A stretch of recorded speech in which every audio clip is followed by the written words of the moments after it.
I could also. What do you have for? I'm okay. Can you hear me? Man, we have just one person in the waiting room. Are you ready? Not really, but let's do it now.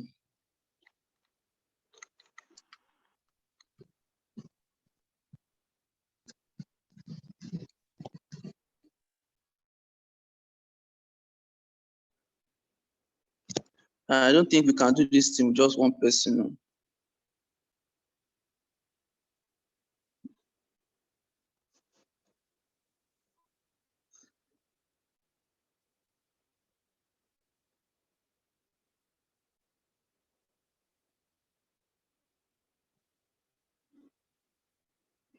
I just one.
David,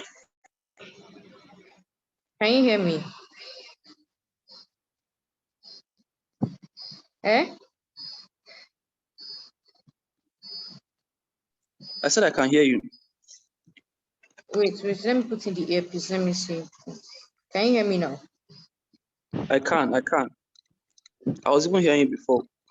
Hey, but you didn't answer now. What I was trying to check. I was on mute, sorry. Sure, you heard this. You read the second part, right? Yeah. That's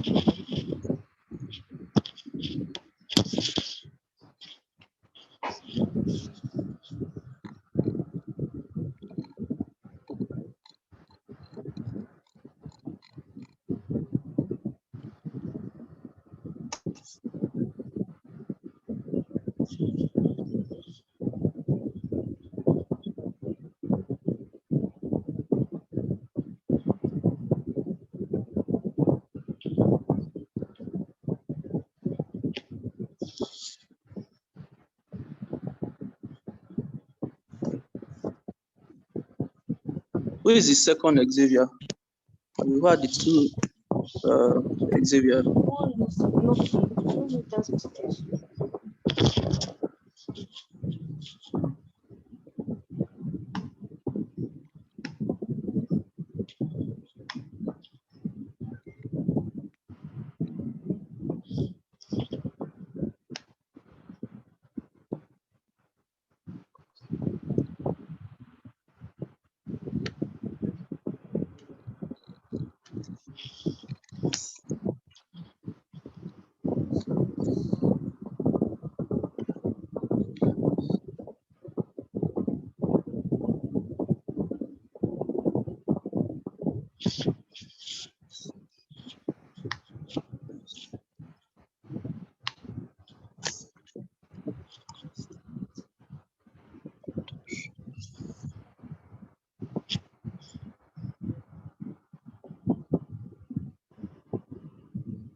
Okay, guys, are you ready now? Akudo, Yeah.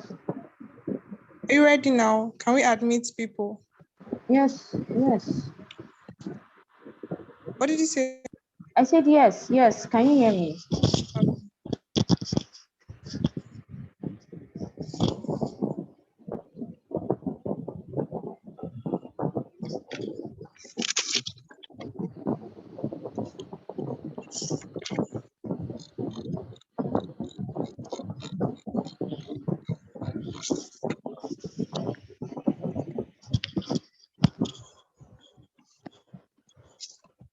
Welcome, everyone. Welcome.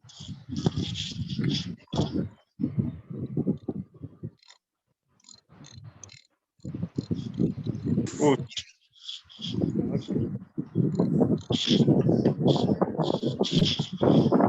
Welcome, everybody. Welcome to another session of the book Hexavian Book Review. Welcome to another session of Hexavian Book Review of the Hexavian Book Club. My name is Akudo Chukwendo, and I am the Product and Mobilization Officer of G&H. Welcome again, and I'll let my co-host introduce himself.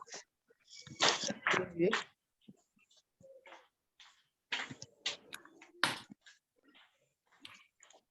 Hello, good afternoon, everyone. My name is David Wogu, and I'm a project manager at Hexavian Limited. I'm hoping to have a very nice experience with everyone here. You're all welcome to another session of our book review. All right, so the book we're reviewing today is called The Blue Ocean Strategy. And probably from the name of the book, no problem, it was,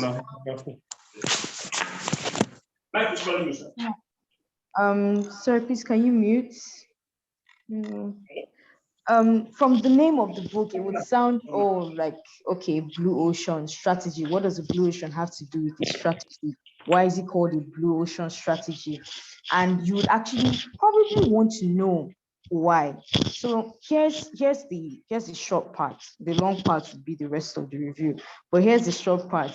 The Blue Ocean Strategy is an equivalent to. Ask for a favor. Can everyone who's there just go to the chat section to introduce themselves first while the class starts?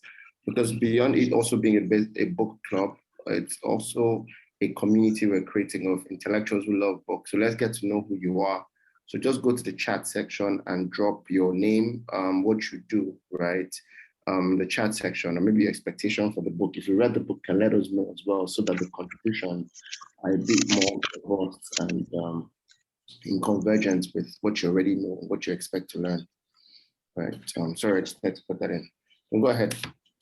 All right. I would also request if you can put on our videos too, so it can be more interactive. I mean, so we can see your beautiful faces, and we know, what you're thinking too. So please, you can have an interactive session in the chat section, and you can also please put on your videos. Thank you. So as I was saying about the Blue Ocean. Now, the Blue Ocean Strategy, from my perspective, you could say, or I would say, it's the opposite of a red ocean. Now, what's the red ocean? Red ocean is where everybody sits and looks at what their neighbor is doing. I'm explaining this in very, simple English. Looks at what their neighbor is doing and is like, oh yeah, I want to do that too. And, it becomes a saturated market. Everybody's doing what everybody else is doing. All you're doing, you're not even going into business to solve a problem. You're just going into business to make the money that the next person is making. And so you end up becoming part of the bandwagon. Okay, there's no difference. No one notices you. You're just like the other guy who sells earpiece. Who sells a gadget. Okay, let me just say gadgets, or probably the neighbor sells a power bank, and then you just decide, oh, let me just enter the market like that. No difference, no actual you didn't actually sit down to analyze how can I enter the market differently, instead of just going in and going with the wind and or going in with the rest of the fishes. Okay, how you didn't think, or probably the person did not think to be the golden fish amongst the other fishes. Okay, now the blue ocean strategy here is a framework which guides you to first eliminate, second reduce, third raise, and then create. Blue ocean here means that you are not going along with the red ocean, which is where the competition is. You know, the first thing they tell you about in business is, oh, make sure you know your competitors, make sure you beat your competitors, which is very stressful actually. Because why do I always have to think of what my competitors are doing to get into business? Now, the blue ocean strategy says that first of all, you need to escape that loop of having to always be either a step above or a step, beside your competitor, but rather not even basing your value on the competitor himself. Let me give a perfect example. Apple, the Apple iPhones. Apple is in no competition with any other phone or device that we can hold in our hands, because the iOS system has not been input on Oppo, Infinix, Samsung, Techno, or the rest. These four that I have mentioned use one operating system, which is the Android, right? And Apple uses the iOS operating system. So Apple is not coming to say, yes, Samsung is competing. No, there's no competition there. They created their blue ocean and they created their own strategy. So they are in their own lane. They have their own value that they provide to their own audience. So from what I have explained, I don't know if any of us has read the book here. The book is the Blue Ocean Strategy. From what I've explained, would you like to, give your own insight? Or David, would you like to, give an insight about the Blue Ocean Strategy? From the market perspective, the red ocean, right, from the description or from the illustration, right, says it's full of sharks, Mm-hmm. And you see, in that kind of setting, it's usually survival of the fittest, right? The majorly the ones that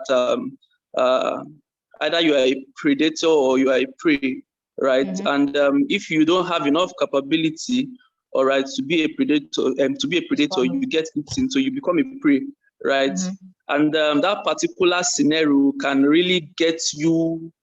It can get you out of business, even especially for startups, all right, for people that have not necessarily been able to build a very good brand equity. So you have so many of them that are trying to get into the market. All right, they say, the market is big, but even with the competitions, when you just go in like that without clearly understanding what it is, you might just get eaten up by the sharks, Mm-hmm. So let's just put this a bit in context with case studies for blue ocean, right? Because a lot of people jump into a red ocean, a place that's already bloody, and then there are already 100 sharks. Mm-hmm. To be the 101 shark. And Nigeria is filled with so much follow and copycats. I'll give you a quick example of blue ocean strategy. For years, right? For years, all mouthwash, right, was very sour tasting, till a company came called Listerine. I'm sure we know Listerine. Yeah. Mm-hmm. Listerine is the most popular mouthwash. But what we don't realize is that Listerine sort of was the blue ocean at the point where it started, right? Why they noticed that everybody was doing mouthwash, right? Okay, yes, we get it. The problems we solved is the bad breath. But then they didn't think about the fact that you don't have to sort of squeeze your face because you're trying to have a nice breath. So they created a nice tasting, mouthwash. That's a classic example. In the words of Peter Drucker, do not compete if you don't have a competitive advantage. And you'll be shocked that many people start to compete, start a competitive advantage. And sometimes the competitive advantage can come from something like that. So while everybody was having sour tasting, they came with a sweet tasting Amato. So it's easy to stand out. I like your term, Akudo, about calling that being a golden fish. For golden fish, are easy to notice, right? I'll give a good example. For years in Nigerian music, right, every single artist that came and became big in Nigeria seemed to come from the same axis, right? It was an Ajegunle thing, so that's Fresh, there's Baba Frayo, there's Marvelous Benji, there's Pretty, these are good at Rain, and then you have maybe like the thriller that came later. In other words, it was really a thing for, pardon me, but the thing for RAS people to jump in. Yeah. Then I can't remember what year this was. Then Asha came. Asha was a blue ocean strategy, right? Finally, you can have intellectuals with good pedigree coming to do music. It was easy for Asha to stand out, right? Not honesty, Asha paved the way for a lot of fresh people to come into music. The likes of Kubams, the likes of Nito C came later. And guess what? Ever since, music has not gone back to that community. Matter of fact, right now, a lot of people see music industry are upper middle class kids. Whether you talk about the likes of Davido, you talk about it's just all around us, DJ Copy, all the people who's making waves. So that's a classic Peruzzi. That's a classic blue ocean. But bear in mind the side effect of blue ocean. After a while, when you create a blue ocean, the sharks in the red ocean start to move towards you. And then you get it in blue and make it red again. So when you get blue ocean, you have to keep innovating. All around case studies of that. There's a Benz, right? There's a Benz, there's an Asha in the banking industry, had the GT Bank. I think what GT Bank was blue ocean strategy, why everybody was branding red and blue. But in almost every Nigerian bank before GT came, even after GT came, were either blue or red as a corporate color. Then these guys come from nowhere and make their color orange. Banking color orange. That's sort of notice. Before Virgin, before airlines were boring, just take you to point A to point B and you fly. But we saw what happened when Virgin came in. Virgin Atlantic, right, came in and created excitement, even sexualized flying. Who calls their airline Virgin, for Christ's sake? And that's a classic example. I'm sure there'll be a lot more case studies as we go on. Okay, so I wanted to drop one case study as you were talking. This one is about wine. It's called the Casella wine. So it was a US company, and this particular guy saw that everybody was making wines for just the upper class, and everything was just about wine in a bottle. So he came along and created the beers. He said he wanted to do beers and cocktails, and he called them the Yellowtail wines, which is like the fun wines. So everybody else could participate, but it wasn't just wine now. It was different shades of wine. It's still wine, but different types for different categories. It's just like making wine, but for 3 tiers of customers. For the people who can't afford it, for the people who can, and people who want something different, and for the people who didn't even know that this existed. So that was what he created, and that was his own blue ocean strategy. So moving on. Maybe we want to ask if other people have case studies, right? Okay. Or even with their own businesses. Yes. What can you do? Maybe can you tell us your business challenge and tell us what you're thinking to be different, or tell us your business model or your customer segment or your value proposition, and maybe we can all collectively group think, right? And say, oh, okay, maybe this is how you can stand out. Remember the keyword, don't compete without competitive advantage. In other words, what are you doing in your business right now to make competition irrelevant? Right. If you haven't made your that's the word. Irrelevant, that's the word. If you haven't made your competition irrelevant, you are in the red ocean. Right. There are people who and I like to say this: 200 million people in Nigeria. There are people who do business that nobody has done before. My wife told me a very interesting business. They were like, whoa, how come nobody said about it? It was management consulting for domestic staff. Right. And anybody who is a family man knows how domestic staff give you headache, right? Whether it's your driver, whether it's your nanny. And she's like, look, that she stumbled upon this girl on the internet who was doing consulting, but for management. First of all, she does recruitment. First of all, she has a niche focus, right? Everybody knows the trend. Your domestic staff will travel for Christmas and not return. They live from January to November. They go to the village. They don't come back. Right. Understand that. And matter of Christmas, most people get stuck in Christmas because they don't have a nanny, right? Because your nanny, it just makes sense for her to take a leave in Christmas. They should like say, look, she does the recruitment, she does the training of your staff, she helps you create SOPs. Who creates SOPs for domestic For staff? nannies. Like how to clean, how to take care of the children, how to deal with crisis in the house when madam is not around you. For me, that's a blue ocean. That's like, I'm like, see, her market is bigger than KPMG and Deloitte market in Nigeria. Let me say it like that. And those are like because that's a need-based business. Yeah. Also, it's a need-based business. It's something that will continue to need because kids will keep coming. So does anybody have any ideas on blue ocean? Since you already understand the concept, how to stand out, how to be the golden fish, or you can tell us your business and we can together sit down here and create quickly, right? A quick blue ocean strategy for you.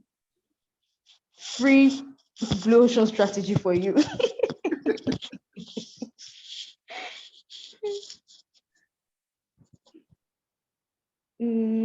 I see.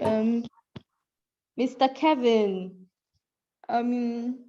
Thank you for dropping your name and what you do. You say you sell cables and wires from Cable Metal Nigeria.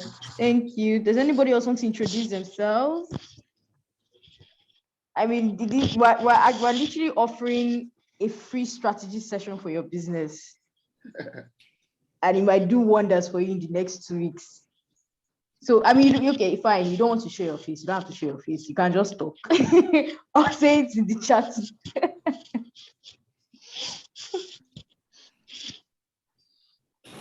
Okay, so we can move on with the other parts of the session. All right. So, as we're talking about, being, like Mr. Izu said, he said, you cannot beat the competition without the competitive advantage. And this has to do with a lot of strategy and thinking, right? So for the second part of understanding blue ocean, there are 4 questions you need to ask yourself. 1, which of the factors in the industry do I need to eliminate? Yeah. And when we talk about that, we want to say, okay, you look at business now, they use to explain this. The clothing business. Yeah.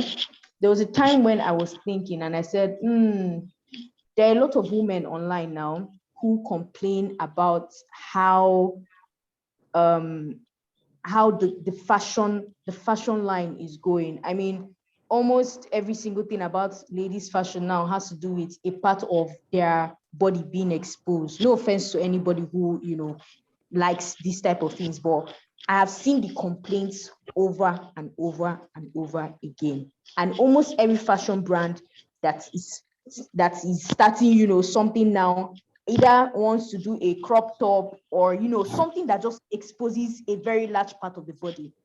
Now, to create a blue ocean strategy with that, which is, I'm talking about the first question, which is to eliminate. You say, ready to wear or bespoke fashion brand for modest, you can use the word for modest dressing, or you can even say for women in ministry.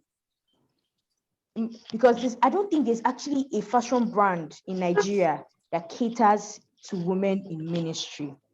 And I mean, there's a lot going on now with fashion. Okay, there are people that cater to certain types of women, okay, women fashion and all of that, but I don't think there's a fashion brand that caters to women in ministry. I don't think there's a fashion brand that caters to women who actually do not like to show skin. Even if they probably are not even comfortable with, they probably still want to mix it up. But I mean, a fashion brand who says we do not make dresses that are probably not above the knee, show back or show front or whatever, you understand? So eliminating a particular thing a market is doing and doing the opposite of it. That's answering the first question. Now, the second question is, which factors should I reduce well below the industry standard? Now, you can come at that question from the angle of price, let's say the standard price of something is like probably between 6,000 to 7,000, and you now put your own price to be 4,000 to 5,000 naira, but with the standard of quality that is still expected of you. That So can I give an interesting example, Akudo, about just being able to eliminate, right? For people who are like 70s, 80s, and maybe 90s kid. 90s kid, you can't relate to this. For 70s, 80s kid, you know that yes was a home. That's Tafa Balewa Square for people who are in Lagos. Yes, was home for concerts. Right, we had the Fela concert, you had the Benson and Hedges concert was one of the biggest concerts in Africa for years, you know. And I read Pastor Ade Farasi, right, have a conversation around it, you know, and he said as a young person before he came to left Christ, it was a big thing to do TBS, you know, to go there and because it was, of course, anybody that knows Benson and Hedges knows that Benson and Hedges is a brand for cigarettes. So you can imagine a concert that cigarettes company produces, right? You know, smoking all over the place, you know, and one cigarette is free, can not stop people from mixing cigarettes to other things, right? But he realized that wait a second, he needed to eliminate. I show you. Let's eliminate a concept, right? Which was a concept of this iPhone. Can you mute your mic? I'm controlling this. Can anybody mute my iPhone? And please, can I ask that you make me admin, David, as well? Right. So what they eliminated was eliminate the idea of that show, of that place being a place for that type of concert. And ever since, for 14 years straight, right, TBS has hosted Africa's, if not the world's biggest gospel concert, right? That's a classic example of that. Now, every year, 200 million, and because everybody's jumping into the same pool where people are. I'm interested to know that every year you have at least 2 million pregnant women in Nigeria. Now, 2 million pregnant women in Nigeria.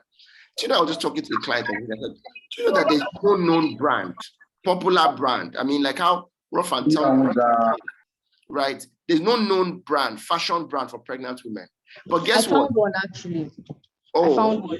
What's the name? She complained, she's in popular, but she complained that she couldn't find one. And so she went to learn sewing and she started. It's a thing. I mean, on a lighter note, if you've either been pregnant or you've been married and had a pregnant wife, you know the crisis that goes on when a woman starts to lose shape because of pregnancy. She's looking for, she still wants to, in the Nigerian grammar, she still wants to slay, you know. But then, I mean, you know, and you find out that it's a problem. You can't find decent clothes. I mean, you want to spoil your wife and say, okay, let's go out for shopping. And you find out that you can't find a lot of things that probably even fit her, you know, and that for me is blow short strategy. That means you have steady 2 million people, right, who would always get pregnant waiting for you. Even if you take 10% of that market, how many people can produce clothes for 200,000 people, right? And that's really what this whole thing is about, you know. So let's go ahead. I could have. All right. So we talked about eliminate, we talked about reduce. And the third one now would be for everyone coming in. Thank you for coming in. Thank you. We're talking about the Blue Ocean Strategy. It's a book by can anybody hear me? Hello?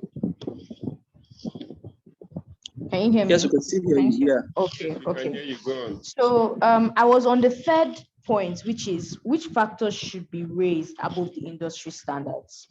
Now, in the case where you see that, let's say e-com, no. Let me not use e-commerce. Let me say logistics. When GIG rebranded, I mean, everyone was used to probably their package getting missing, or we didn't even know that we could track our package apart from probably if the people that could afford to order things from outside of the country and bring them in. But GIG came in a different way. they rebranded every single thing about them. And to be very honest, I would rather use God is good to send out the smallest package, because I know that it will be in safe hands. And even if it gets missing, it will be tracked. It will, like, there's a process, there's a standard, there's quality. So they literally went above every line of mediocrity and standard that was there, beat out every other logistics company, and they're up there.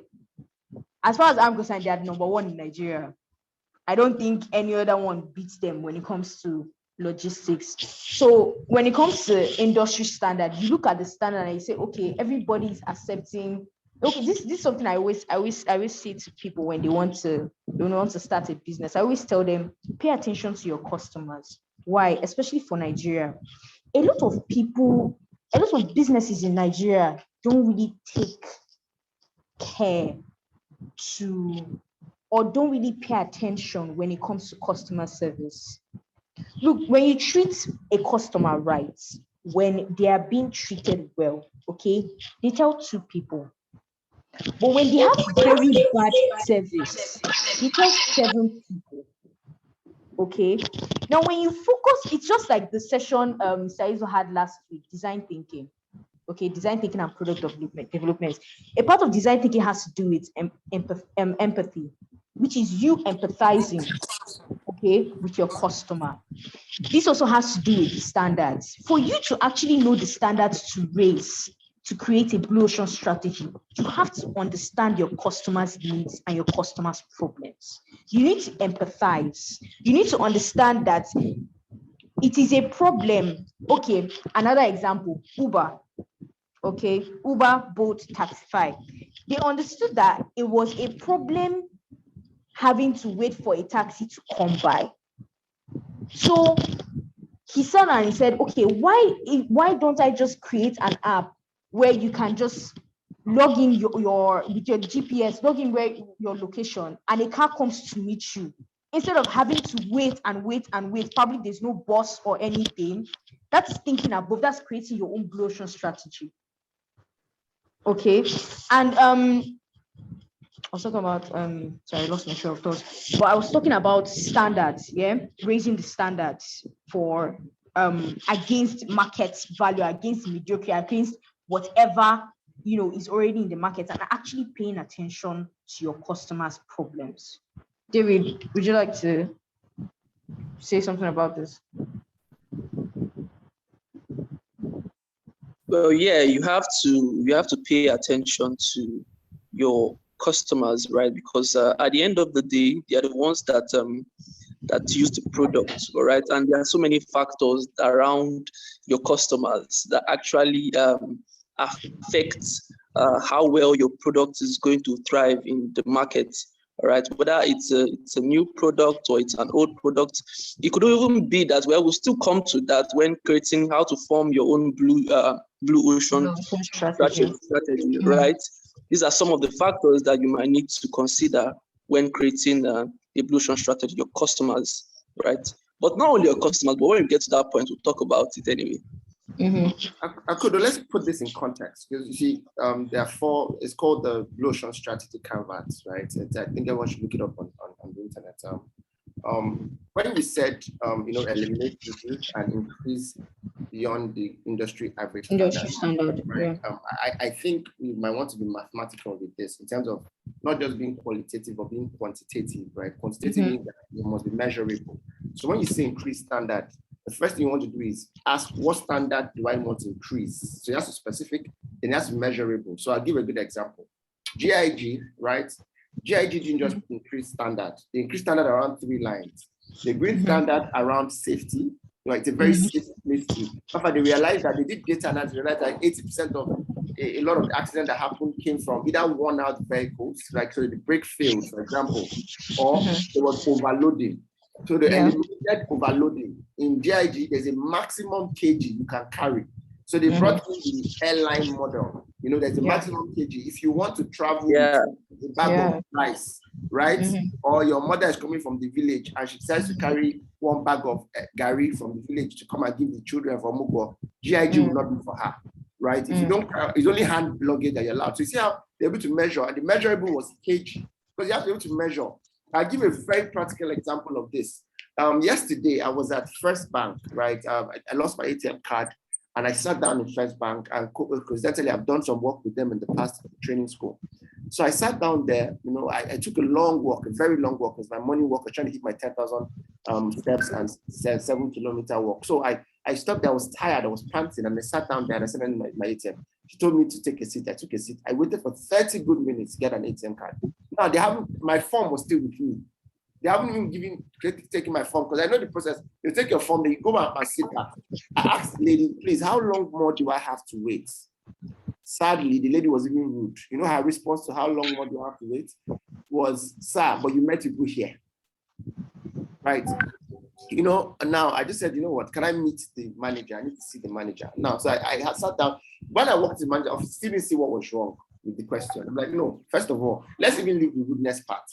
It's a question of how long. How long is quantitative? If you tell me it's 20 minutes, I can make a phone call to maybe an Uber outside to say, can you give me 20 minutes? It's measurable. So you're telling me you don't know when, right? If I asked the guy, said, if you're going to Abuja and you enter a plane, right? And you ask Aero, how long will it take you to go to Abuja? And the guy says, we don't know, it depends. Right? Depends on the traffic in the air. Enter a plane, whether it's Arabic, whether it's, matter of fact, he says by the grace of God. If you want to enter a plane and say, when am I going to land? He says by the grace of God. Would you not be afraid? Right? Because everybody knows that from Lagos to Abuja by plane is 5 minutes. Whether you enter Aero, whether you enter Arabic, whether you enter a plane. So the industry average from Lagos to Abuja, you call it 55 minutes, right? So first of all, for you to be able to say, I want to move above industry standard, you need to first of all ask, what's the measurable industry standard? There has to be a measurable industry standard. Then you can now have the conversation. You know what I told you? I said, look, after when I was done, I had to introduce myself, you know, and he now knew where I was coming from. I said, okay, what you want to do next time as a manager of this branch is stand in front of your front desk. First of all, I have a problem with banks. You walk into a bank, there are 8 counters, and there's only 2 people, right? Giving money or taking inquiries. So first of all, start there and take the average time it takes for somebody to enter the bank and leave the bank. Do it across 1 week and get an average. That becomes your average waiting time, right? And my first degree before my master's degrees was mathematics, and mathematics is what we call operational research, and a concept under operational research is called queuing theory, right? You want to know the average time, then you want to now, because once you have that, you can now say, okay, the average time to get an ATM is 20 minutes. Now, every time it passes 25 minutes, this is what is going to happen. Right, this is why you walk into Domino Pizza. Domino Pizza has a sign, right, that tells you how long it takes to have your pizza. This is why these companies are world class. That's why Domino has been around for years. They are the biggest pizza delivery company in the world, right? Pizza production and delivery company in the world. But you can see that concept because there's an average cycle time. So actually, look at that and then see how long it takes, right? And then say, how can I reduce? And then you can't even do that only in your branch. You do it across branches to get the average in the organization. Then you do it across your competitors. When you do it across your competitors, you get the industry average. Because in that branch, when you do it around a branch, if you get it over 1 week, you've gotten the branch average time. Then you now ask, what's my bank average time? Then you now ask, what's the market average time? Then you now reduce it. When Jeff Bezos became the richest man in the world, they asked him, can you summarize one thing that you did that made you become the richest man? In less than 10 years, he moved from like 100, below the 100 richest man. At some point, in my trust that Dangote was richer than Bill Gates in my own lifetime, I saw that. Right? Today, Dangote is not on the top 50. I think it's on the top 80. Right? Bezos, who was on the top 100, is the number 1. By a margin that is okay, not the number 1 anymore, is Elon Musk. Elon Musk and Jeff Bezos' capitalization in terms of their wealth is more than the remaining 10 people put together. Now, but they asked him, what was that one thing you did right? And he said, sum it in 2 words. 2 words, don't tell us story. He said 2 words was cycle time. He said, he did this analysis. How long does it take for you order online to get to your house? And they did it over a certain period of time and got the average time. And then he said, we're going to beat that by 70%. He said the day that they meet the benchmark of 70%, beating, that means they beat the industry average time by 70%. That exact day was the day he became the richest man in the world. Right? So when you say, I want to rise above the industry standard, ask yourself, what standard first? Then how do I measure it quantitatively in percentage? Then what is my above the average in gap? And sometimes it's not cycle time. It can be in price.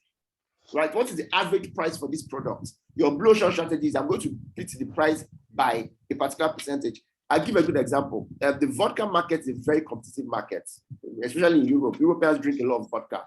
I mean, you know, Putin, there's a joke they crack about Putin being a drunk, right? In terms of the Russia, because, and it's quite understandable because their temperature is, they have one of the most harsh temperature regions in the world. We're not saying that all vodkas taste alike. So how do you create a competitive advantage with vodka?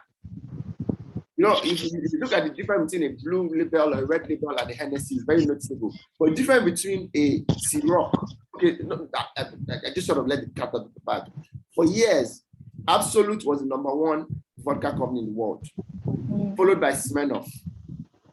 Vodka, not the Smirnoff ice, Smirnoff vodka. Then Ciroc came, and Ciroc became the #1. They said, how did Ciroc do? They said, because Ciroc looked at the average size of a vodka for a price and increased the bottle, which made it officially the cheapest sort of in the size, right? Of course, eventually they moved away from being the biggest to being the most expensive, because once you read Blue Ocean strategy, you have to find something else. You have to find something, is, whatever you used to get something, keep going. Keep that.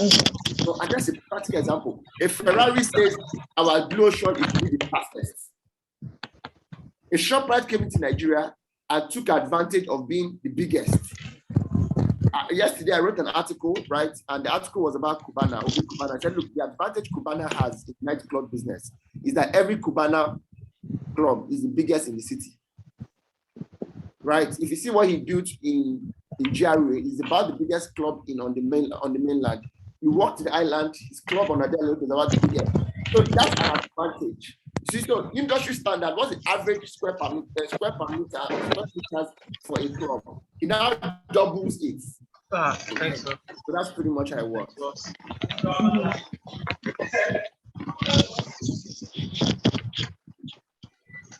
All right, so I think I need to hand over to David now to talk about the strategy, actually, how to create your own Blue Ocean strategy. So, David. All right. Thank you, Akudo. Right. I'm having an interesting session here. So first of all, before for us to go ahead, first, when you want to move from the red ocean to the blue ocean, there are a lot of steps that you will need to take, right, before you can do that. And first would be to reconstruct your market boundaries, right? I'll give a practical example, but before that, I would like us to play a game, a very quick game. All right, so I have, say I have a rope, right? Can anyone tell me all the things that I can do with a rope? If you don't want to say it, you can just drop it in the chat session.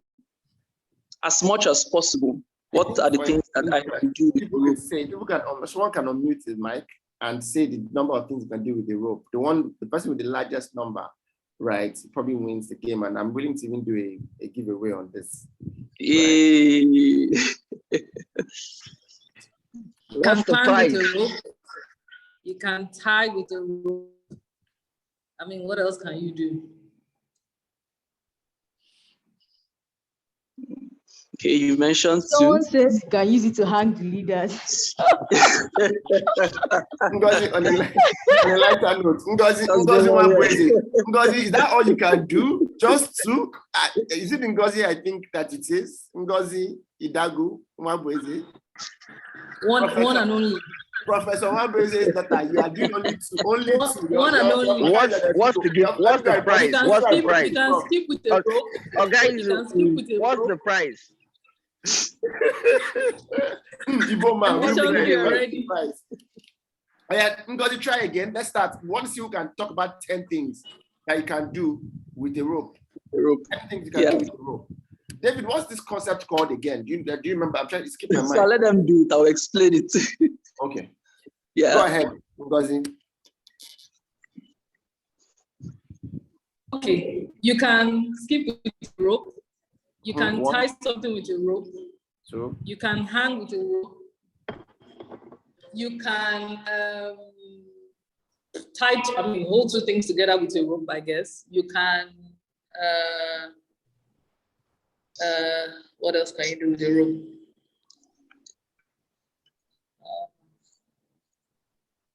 Oh my God. May I try? Please try. So how many is that? Oh, That's like 4, right? Okay, I'm seeing. hello. I can use it to climb. I can use Unmute it to your type. mic and say it. Unmute your mic. Why you being shy? Don't Can I try? Hang. That's 4. That's about it. Yeah, that's skipping. Sizing, that's skipping with the rope. That's about it. Can I try? Yes, you Someone can wants to commit. try. Someone wants to try. Hello. Someone else wants to try. Yeah. Hello. Yeah, please go Yeah, ahead. okay, fine. So, of course, exercise, have fun, tug of war, do swings, design stuff. You can actually make art out of ropes. Tie a bed, tow a car, have fun, run military, obstacle crossings. Are you counting them? Are you counting them? Design so stages. I've counted up to 7 now. Hold on. How would you not do it? Calm down. I can design. Another task. Wait. Another thing they can do is stone. So many other things. Let's see. Just try another Okay. object. Oh, you are changing. Object, yeah. What's the price? Okay, the Hexavian Laws of Business book, hard copy will deliver to your doorstep. Hey, another copy. The audio Okay. version. I'll give it to my wife. Okay. Oh, you already have. Oh, of course. Okay. Audio, very good. Now, what's the next task? Okay, so do you want us to go with another object, sir? Yes. Okay, so let's use a stone. 10 things you can do with a stone. Okay, so first of all, stone. 1, you can throw, you can grind, you can stand, you can climb, you can make pottery, you can make art, you can paint it, you can blast it, you can sell, you can mine it, you can trade it for something else,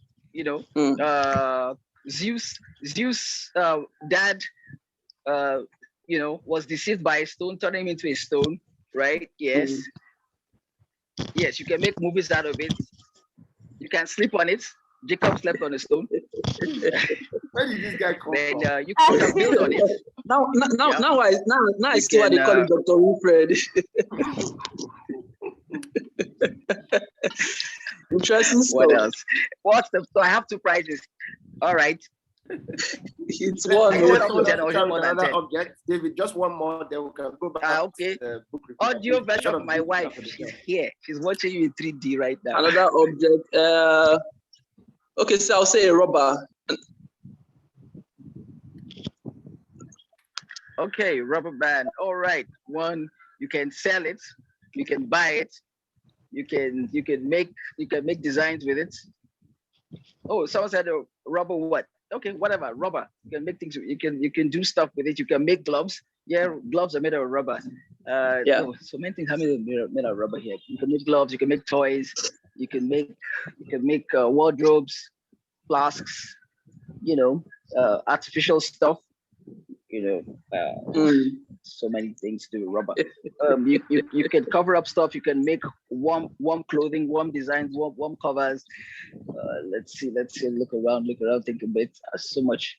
Well, you can actually make a bed out of it. You can make a hammock. You can make toy. You can make a toy. Many things. If I mention toys, I'll go over 100. What else? Wow.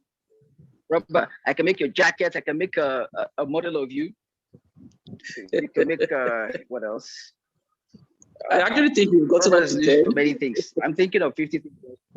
In my interest, Yeah, I have. this is actually pretty hard to do. For you to do this effortless, you must really have a high IQ. It's actually a standard test we do during our interviews for our recruitment. Like anyone who knows Hexavia, we run a team of only 4.5 CGPA. So everyone, all of my colleagues you're seeing here are all first-class graduates. So we try to get them to not do just cognitive, not to just test them cognitively. We want to see how they think in terms of their creative intelligence. And most times, the very smart 4.5 CGPA, sometimes they don't do past 6 of this thing. David, you want to tell us more about how this works? What's I know it's a concept in neurolinguistics.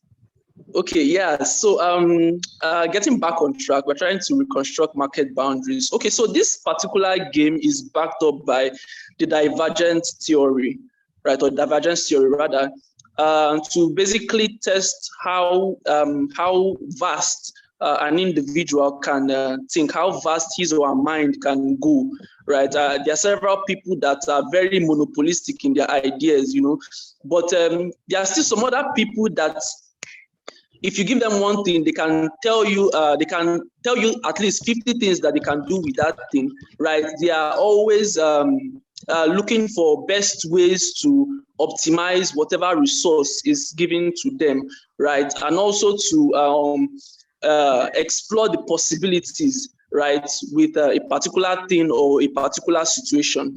All right. So why I actually say we should play this game is because of where I'm driving at. Okay. So in formulating strategy, a blue ocean strategy, the first thing you would like to do is to reconstruct your market boundary. You know, the red ocean is already an existing market, right? And the blue ocean strategy simply indicates breaking out of the red ocean, right, into a new market, into another space, right? Now, so that's, first of all, for you to be able to successfully do that, you need to assess the number of possibilities. All right, you need to look at the variety of possibilities. If you are not a divergent kind of person, this might be difficult for you. So it's something you might need to work on, right? Or you gather a team that think divergently, right? That you can say, okay, I have this thing. What are the things that we can do around this particular matter? And you are seeing ideas come from different places, not just in one direction. Right. So that's actually the concept that you have to use in trying to break out of your market. Right. First, you need to list out the number of possibilities. Right. You need to list out the avenues that you can try. Okay. But now, when you do these things, it now boils down to decision making. Okay. So you agree with me that in every organization, depending on the size of the organization, right, there are some decisions, even though, yes, you can have a divergent mindset, there are some decisions that you will make, right, that can crash everything about the organization. All right. So there are strategies that comes in, ideas that comes in to board level, management level, but you can't execute these ideas just because you have an intuition. Oh, I feel that this idea is going to work. Or man, this idea is firing me up. This is a very bright idea. No, you can't just make decisions based on that. So how do you now make decisions? According to this blue ocean strategy, the author actually outlined a very interesting framework, right, to be able to reconstruct your market boundaries, right? So the first, according to him, was, he said you can look at alternative industries, like look across alternative industries when you want to break out of your market. Okay, so basically I was talking about, let me go back to decision making, all right? Your decision has to be based on data. You have to base your decision on data. If not, you will just be doing trial and error, and that can be very detrimental to your organization. So this 6-part framework was arranged, right, still centered around the data, right, using data-based decisions or making decisions based on data. Now, the first part, right, that you can follow is to look across your industry. Now, some people say, I'm selling foodstuffs, right? I have a shop. We are into foodstuffs, right? But you want to do something different. You want to break out of the red ocean, right? Where you have sharks everywhere. Of course, you have other people selling foodstuffs, right? So what do? Okay, so basically food items, what do you call it? Tomatoes, pepper, perishables, basically. Let me just categorize them as perishable foodstuffs, right? But what can you do to break out of this? Another thing you can do is to look across your industry. Now, when you're looking across your industry, two things, right? Functionality and purpose. According to the author, functionality and purpose, they are two separate things. Now, within your industry, right, the products that you sell, that your competitors also sell, right, have the same function. Okay, functionality is about the same thing. Do you get? But when you are going outside your industry, right, there is something you must consider, which is purpose. Okay, so now I'll give you a practical example. I was giving an example of foodstuff. So you're selling perishables, right? And of course, we know the regular market. Madam, how much is this tomatoes? You see tomatoes outside in those measurable cans, right? You can say like 5 or 6 of them for 200. You see meat outside there too, right? Now, you see, when you look at it, you are seeing flies around, you are seeing different kind of insects around those food items. Some people don't mind, some people buy them, right? In the market, you are also going through the market. You have, of course, some of you, okay, I don't know of the men that I know some of men will be going to market, but most of the women will agree with me that when you go to market, there is congestion. You have people rubbing against you, people with their sweat, and there are a lot of things that happen. There's a lot of discomfort, right, around it. But you say you want to look across your industry, say maybe a store that is into electronics, right? They have electronics in their store, they have a show glass, they have AC, right? Now you want to look at that industry, right? Because they are selling things, right? But at the end of the day, there are some of all these food stores that have employed the kind of framework of those electronic stores. Now, an example is the shopping malls that you have, say ShopRite.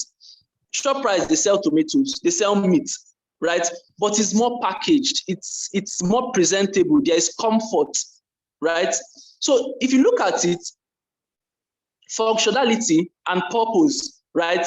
When you're looking at another industry, the purpose has to be the same thing. I'll give a practical example, GIG. GIG, yes, is into transportation, right? Basically road transportation. Let me categorize it as road transportation, right? Go from Lagos to Abuja, Lagos to Port Harcourt, Lagos to anywhere. But now, if you look at their framework, I'm using GIG, right, because it's a very, very, very practical example. And Mr. Iso already highlighted something like this. They copied that of the aviation industry. Now, how did they copy that of the aviation industry? There are several factors Mr. Iso mentioned. He mentioned safety. He mentioned convenience. Now, if you look at GIG, they put those factors into play. It is not their industry as per road transportation, right? But they looked across their industry. Now, functionality is travel by road. Their competitors are Godfrey, Libra, Chisco, right? But looking across, right, you have aircrafts like air travel. Now, functionality is not the same thing across, right? But the purpose is the same thing, moving from one place to the other. So it's something that you have to consider when you are breaking out of the red ocean. You must find a way to ensure that your market, right, is still lies within you are looking across other industry, but your product still has the same purpose. Okay. Another David, before you go ahead, before you go ahead, Yeah. let me just do a lot more light around Blue Ocean, because for a lot of people, it's such a gigantic word. And then, because our biggest challenge in this session is how can we take a very complex concept and make it simple for everybody to understand, right? Now, there's what you call the strategy graph, right? A different type of innovation. There's value cost innovation. There's red ocean strategy innovation. There's blue ocean strategy innovation. There's disruptive innovation. There's a curve, right? There's a Harvard professor called Christensen Clayton. He died last year. He's about one of the greatest legends, like our own Peter Drucker, or what like a Henry Fayol or Frederick Taylor was in the 90s and in the 20th and 19th century. Now, he mentioned something that I thought was important, and I use that as a template even when I deal with my clients. You want to create blue ocean strategy. You step out of your industry and you combine. It's actually a trick. When you combine two industries together in your business, a new industry will be born. And I'll give you a very practical example. Apple, right? Apple created a new industry, which was digital music, right? By taking CDs and tapes and combining it, right, with telecommunications, right? The iTunes revolutionized the whole industry. It was two industries. Netflix combined two industries, right? Internet and movie, right? The movie industry and the whole internet space tech industry combined it. I have a Netflix, right? Google Map is a combination of geography, right, and technology. So you can see this all the time. I mean, when we grew up by parents telling you don't get into a neighbor's car, and don't get into a stranger's car. Today, we're all in strangers' cars, as Bolt, as Uber. But what Uber did was combine two industries, tech and transportation, right? Dropbox, we don't know the role Dropbox played in cloud computing. Right now, everybody's talking about Google Drive and all that, but we forget that Google Drive, Dropbox was the initiator of this whole online storage thing. Dropbox killed the hard drive markets. I remember just 10 years ago, if you had a laptop, you have two external hard drives. If you still do that, you know that you're living in 10 years ago. But it's important to understand that a trick is look at two things. Look at an industry and see how can you match make two industries together, right? And you can create an industry. Now, another concept is strategic partnership in disruptive innovation and in blue ocean strategy. I'll give a good example. You sell a product. You look at the consumer behavior of the guy that buys your product, and you ask the question, where is he coming from before he came to your shop? Every time you do a trend analysis or where people came from before they bought from you, it gives you an idea of how you can disrupt and create a blue ocean strategy, right? Because that place they're coming from, you go to that place and build a partnership and a new industry is created. Sorry, Mr. Edi, someone's hand is up. Okay, Peter Someone- Akko. Okay, Yeah. you can ask a question, I guess. All right, good afternoon. All. Yes, my Good name is afternoon. Peter Akko. Yeah, I'm a training consultant. Yes, I just want to ask a question here. Yeah. You were talking about combining two industries to bring up a blue ocean strategy. Yeah. But then also recently, we've also seen the recent trend of where lean is being preached across in different industries. That's focusing on your core operations and then outsourcing other part of your operations to make you more profitable. So I don't know, how do you merge that? Is it that this one is a new trend or the lean strategy has become outdated? Okay, so let me, like I said, the biggest problem we have in this class is taking complex problems and trying to make it easy for everybody to understand. You see, this conversation of blue ocean strategy is not first degree conversation. It's not even an MBA conversation, like a postgraduate PhD type of thing. Now, what lean methodology is to blue ocean strategy is what aerodynamics is to gravity in physics. Sorry if I'm losing you. Now, in physics, there are two forces that are totally opposite: gravity and aerodynamics. Gravity makes things come down. Aerodynamics makes things stay up. I don't think it's just physics. Every industry has it in everything, right? Like, for example, in economics, the law of supply, right, and the law of demand are almost opposites, right? That's why when you draw the curve, you see one is downward sloping, another one is upward sloping, and then there's equilibrium point, right? So lean is an operational methodology right? While blow short strategy is actually a disruptive methodology, right? So lean, in any organization, the lean guys will be fighting the blow short guys. It's like what happens in banking. The operations guys are inversely proportional to the marketing guys. You know, the marketing guys are always trying to take cost up. Marketing is a cost-eating concept, right? But the operations guys are trying to bring costs down. You know, in any, if you work in a bank, you see that operations guys don't get along very well with marketing guys. A marketing guy is ready to even make the bank run at the loss just to bring the account in, right? Meanwhile, the real issue here is this: if you can find the middle ground, because they're not the same, they're not in sync, they actually are gay. So you're right, they're contradictory. But just like every contradiction, the middle point, there's something in the middle point. You see, it looks like good and evil, right, are so contradictory, but you know that good and evil has a place where they meet, right? On a lighter note, I always crack the joke that some things are not just logical.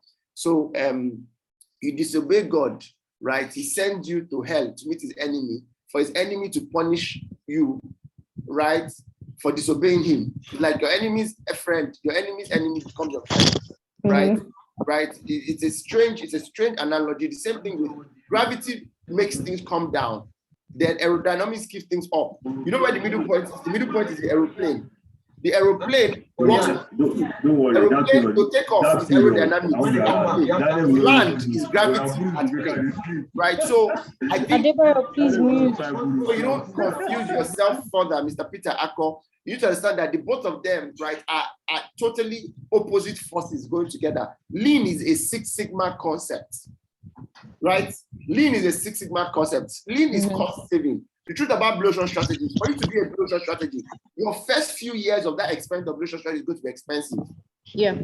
It's going to be very expensive. You don't want to know the amount of investment that Apple created to create the iTunes. It took them years to break even. So what you're doing, let me give a practical example. For the first time, Virgin Atlantic tried the experiment of, let's create more exciting airline. Everybody loves the excitement that Richard Branson brought, but what we will never see is his books. For Richard Branson's Virgin Atlantic to be born, over 100 subsidiaries of Virgin. Virgin is at some point used to be the most diverse brand. They had everything. Virgin, there was Virgin Stores, there was Virgin Music, there was Virgin Galactic, there's Virgin Atlantic, there's Virgin Fitness. Most of them died so that Virgin Atlantic can work, meaning that they lost money and they used the money from another source to fund another course. You see, so really, if you want to do blow short strategy, that's why most of the time people that do blow short strategy are people who have deep pockets. For you to try this experiment, right? But it's a bit of a complex concept. Let's stick back to what we're having as a conversation. But if you want to understand this a lot more, it's not a 1 hour book review. The book Blow Short Strategy is a very complex book, but we've tried to make it very relatable. Right? I don't know if that sort of helps. Yeah, sorry, on what you said, I want to give another example. Red Bull. Yes, it does. They Thank broke you. into the markets. Okay, how they broke into the markets. They put empty cans of their drinks around trash cans. This happened in the night. They put it around all the popular trash cans where they know that people would come and dump their trash cans, and then see the cans of Red Bull. And then in their head, they're like, what happened last night? What party went on? And then they had already stocked most of the stores with their drinks. Okay, so everybody's going to the store and seeing the drinks that were in the trash in the store, not knowing that nobody drank them. That was their guerrilla marketing strategy. Fantastic. Wow. Fantastic. You can imagine the amount of cost that could have been. Let me put it in context. Exactly. A lot of cans were produced without products. Nobody bought, but they were in the trash can. That's actually money in the trash, literally. Secondly, a lot of supermarkets was not going to carry Red Bull as a new product they never seen before, meaning that they gave them those products for free, just so it can be in premium shelves and they can take a picture of it. Do you have the type of mind? Do you have mind to do those type of experiments? I'll give a good example of blow short strategy. Hypo, when Hypo came into Nigeria, right, or when Hypo was launched, Hypo killed to today. Jik has not recovered from Hypo. They will never recover from Hypo. Today, Hypo is probably selling faster than Jik and bigger than Jik. But people don't see the sacrifice Hypo did. Happy produced over 100,000 units of hypo. You know, the advantage hypo came was it was a smaller, cheaper alternative to Jake. You know, it came in sachet.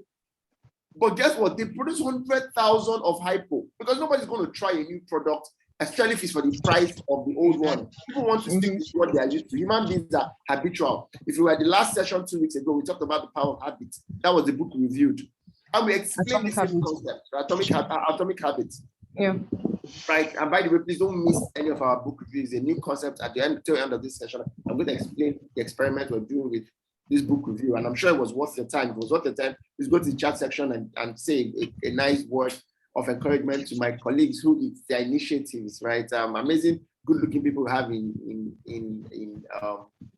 Xavier. But more importantly, you know what Hypo did? Hypo produced 100,000 units and gave it out for free. Just so that, because here's the concept of marketing. People buy from you when they think people buy from you. It's a head mentality. Yes. It's a head mentality. People buy from you. But I guess I could go over to you at this point. Okay, so this is actually supposed to be a 1 hour book review, but as you can see, we can't even exhaust the whole book. But I want to end it with I know David didn't even finish his points. We cut That's all. we cut him short. But the last part of the Blue Ocean strategy is about the execution. Okay.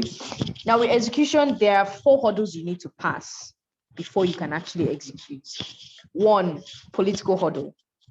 2, cognitive. Cognitive has to do with organizational status quo, going above the organizational status quo. You know, 3, limited resources, and 4, motivational hurdle, which is you motivating your staff. Okay, and I don't know, I can't really go into this, but I want to introduce. I don't know if it's a new word to anybody here, but it's an Italian word. It's called consigliere. I don't know if I'm pronouncing it well. Besides, have you heard that word before? Igbo girl, what's consigliere? But I remember I listened to Google like so many times to make sure I was pronouncing it well.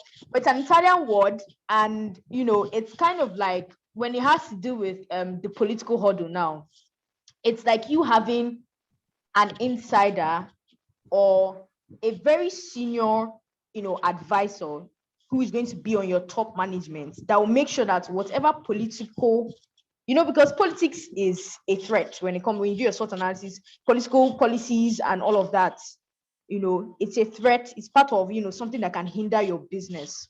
So when you have someone like that on maybe your board of advisors, or, you know, someone that has your back, okay, that shields you from, you know, a lot of things that would have hit you, a lot of policies that would have hit you from the government or politics. It's like a mafia kind of thing. If you've watched The Godfather, yes, yeah, from The Godfather, yes. If you watch The Godfather, you'd understand what I'm trying to say. I also want to use another example. I don't know if you've watched the series Ozark. Now, I'm not talking about Marty Bird. I'm going to talk about the snails. The snails had every single person in Ozark in their pockets for them to sell weed. And selling weed, it was like everybody knew that they did it, and no one disturbed them, and they were making their money because they had the right people on their side. So I don't know, I'm just going to end it. Good lessons you learn from bad businesses. Shout out to Black economy. Is that something we want to talk about now? We're writing a book. We spent 3 years in Xavier writing an interesting book. It's called The Black Economy, Good Lessons from Bad Businesses. So we have in our heads over 100 very terrible businesses that give you an insight to how you can change your business model, from kidnapping to arms dealing to drug trafficking to prostitution. It's an interesting book. It's a very disruptive book, and we're also trying to experiment. The book would come out this year, right? 4 years of research. Shout out to my team. I've always run a very cerebral team. So we did research on made a list of all the negative crimes that exist and what does a business model work. I've never wondered how, you know, there are more weed smokers in Nigeria than cigarette smokers, even though it's illegal. And how do they have the biggest distribution network in Nigeria is the weed marijuana market. Without advertising, it still sells. Without legalization, it still sells. But you look at that and you can learn some very key concepts. So when the book comes out, we're going to give it out for free, right? It's an experiment we're trying for disruption. It's also an experiment for us to see what happens when you give out things for free, right? Yeah. And see how viral it can go. But there's a reason why we're having this book club, right? Shout out to Hexavians here. Okay, 2 participants raise their hands. Yeah, Bimbo. Oh, Auntie Bibola, my legs are shaking. Now you raise your hands up. One of my mentors actually is in this session. Auntie Bibola, yeah, go ahead with your question. Auntie Bibola is okay. Let me not even feel. What's the word? Okay, good evening, everyone. Don't mind it terrorizes me. But honestly, I must commend Hexavia and those who birthed this idea. It's incredible. And we all know the advantages of having a book club, apart from the learning opportunity it provides, getting different perspectives, networking, and so on and so on, helping to stimulate those creative juices. The gentleman, I can't remember his name, spoke about divergent thinking.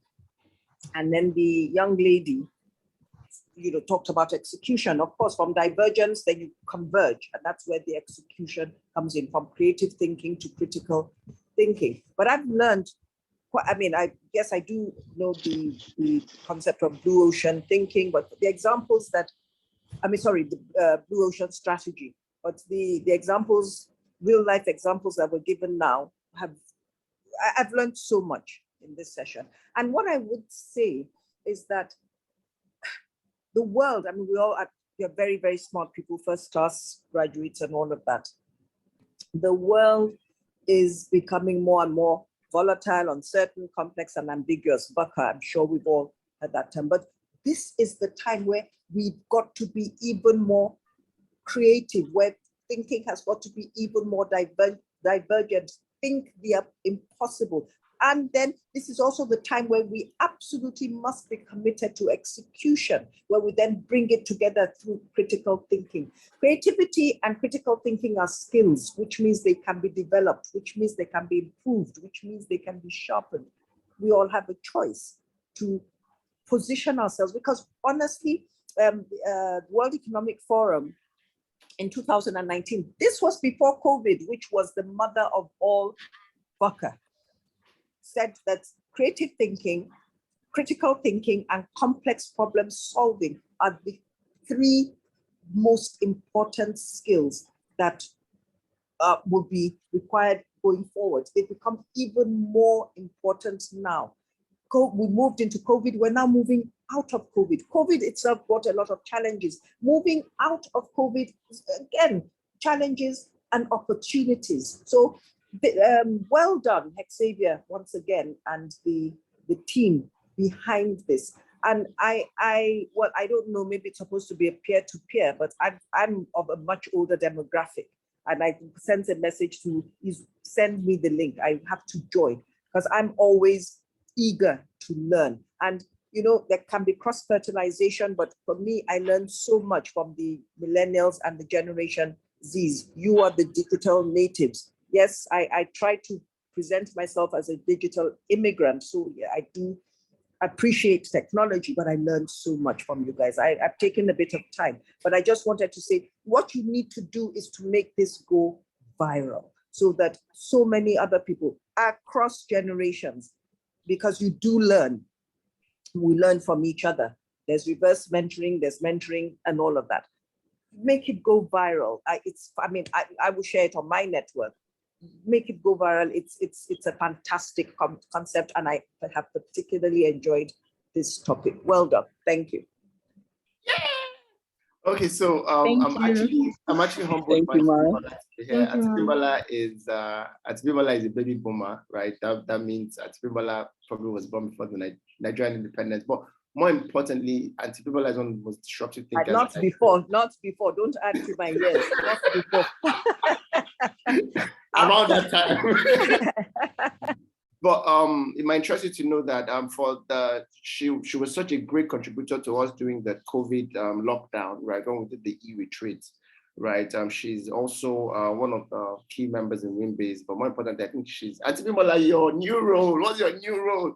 She's director in EcoBank, right? But more importantly, Auntie Bimbola is a mentor, is my mentor. I've known Auntie Bimbola for years. I mean, I owe a lot of things to her, including even my marriage and all that. But she is an experiment, ma.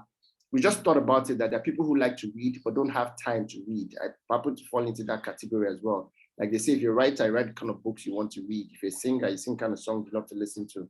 We realize that there are a lot of cerebral people who, because of the hustle and bustle of Lagos, don't have time to read. So we can maybe meet up once a week to discuss books, our favorite books. I mean, we've done a couple of series, right? So if you're just joining in now, this is going to happen every 3 o'clock on Fridays, 3 to 4:30, 1 hour, 30 minutes, right? About the time when people are leaving the office, you can just sit back and listen. The whole idea is in 1 year, you'd have read 52 books, right? We hope that this session inspires you to pick up the book called Blue Ocean Strategy. Same way, I personally read for the second time Atomic Habits, right? And introduced it to my wife as well. And it's such an amazing, such an amazing journey, right? Because the book even talks about accountability partners and all that, right? So Auntie Bimbola, we always will be willing to have you. And we think that our generation is lost because we don't have a lot of older mentors. I owe my personal success and growth to mentors. I mean, you and Uncle Sheyi Wright has been amazing too. Where I mean, it's an amazing, anyone who knows me will know Uncle Sheyi Wright, right? And this is Auntie Bimbola Wright, so we can connect the dots. But more importantly, what your generation owes us is mentorship, right? So we're willing to see that experiment of what happens when centennials, millennials, and baby boomers come to a room to share ideas, insights, right? So while we're banking on our fast thinking capabilities, we need to bank on your wisdom and your experience. So please, if there's, I'll call you later, ma. I owed you a call on Mother's Day, man. I'm really sorry about it. But one of the most important thing is see how we can do that matchmaking between generations, right? It's the same problem we have in politics. On one end, you have older people who the younger people see as people that destroyed Nigeria. And at the other end, you have older people who are looking at young people like, you guys are not ready, you're spoiled, you know, blah, blah, blah. So I think when we can find that aerodynamics gravity mix, which sort of helps. So Auntie Bimbola, thank you once again. We're always willing to have you, right? Maybe I'll pick your brain on what your favorite books are. We need recommendations of books that cut across industries, because we also don't want to talk about books that are specific to an industry. My favorite books are strategy books, but I also realize a lot of strategy books are too uptight in terms of management. You know, the likes of Christine Clinton, the likes of Jim Collins, Good to Great, Built to Last, they'd be too, some people will zone out. So I'm looking forward to that. Now, if you have 5 more minutes to go, I'll leave that to Akudo and David to do a recap and a summary. But if you're just joining this session, it's not too late for you to introduce yourself. Please go to the chat section and tell us what you do, your name and what you do, because we're also trying to create a book club community. I brokered a deal last week with a restaurant. Maybe I'm not sure this is the best time to to let the cat out of the bag. A restaurant in Banana Island is willing to host us every once a month.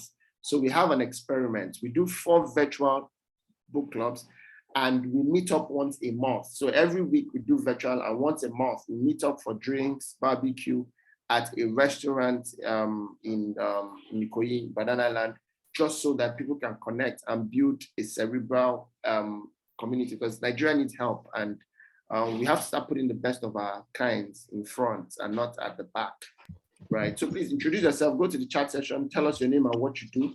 We have a WhatsApp group, right? This is brought to you courtesy of Hexavia. David, I don't know if you want to talk about Hexavia before we go and sum it up. And if you have any feedback questions, I saw somebody raising up their hand at some point. Do you want to do that again? Benjamin. Okay. Benjamin, is he still here? Yes, I'm here. Okay. Oh, Yeah, here's another first class graduate. This guy made us feel dumb in university. I need to say this. I'm always looking for my classmates in university, read mathematics, best graduating student in Futo that year, 2008. But in mathematics department, he made us all feel dumb.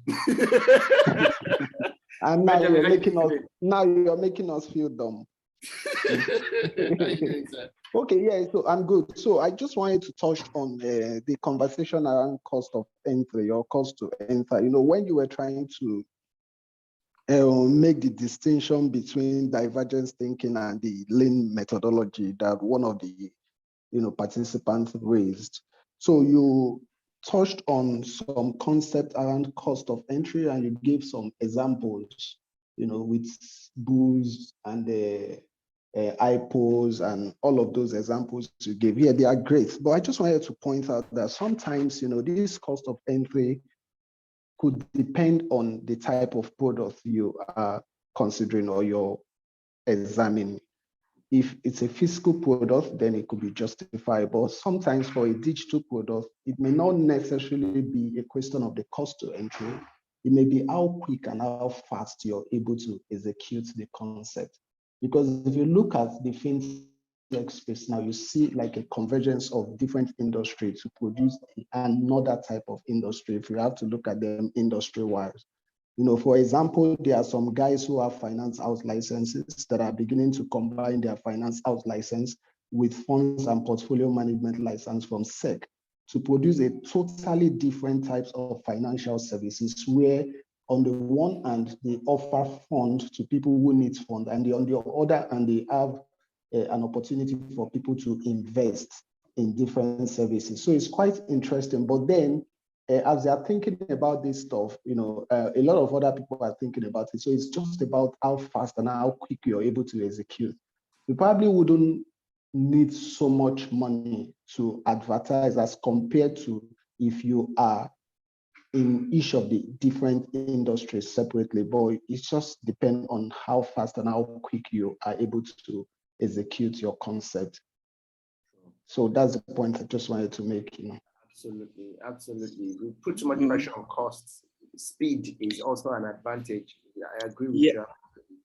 Yeah, just to add to what Mr. Benjamin said. So there's a part I didn't mention where you have to reach beyond your demand when you are trying to when you're trying to formulate an ocean strategy, right? So you have 3 levels of customers. You have the tier 1, the tier 2, and the tier 3.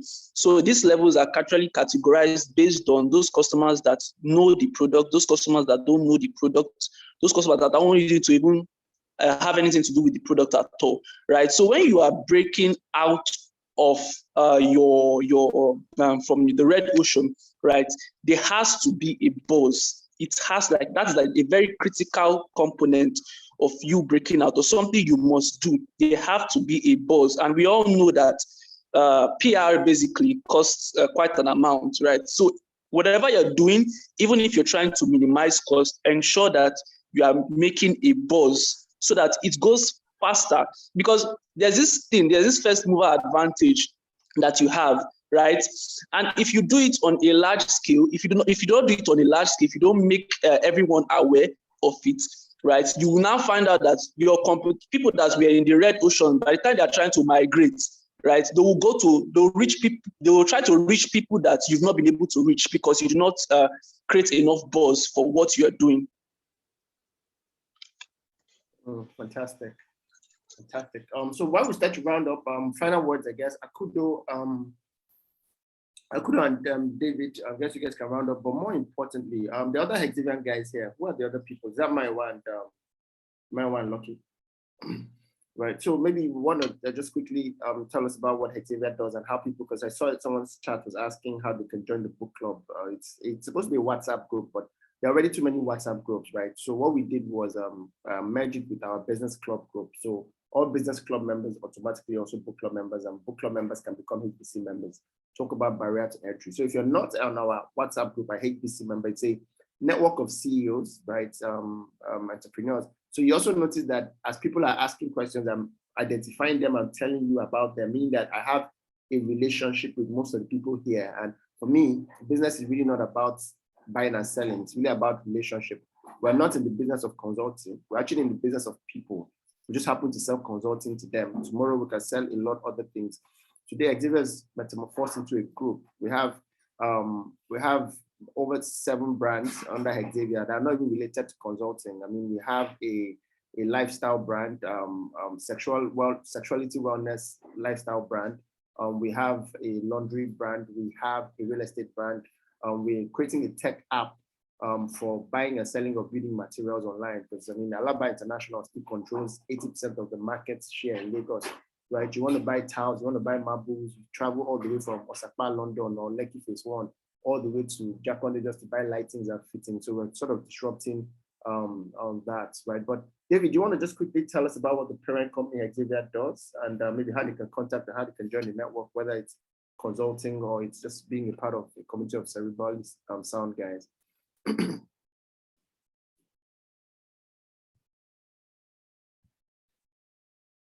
David, I think you're on mute. Maiwa, do you want to do that on behalf of David if he's not available?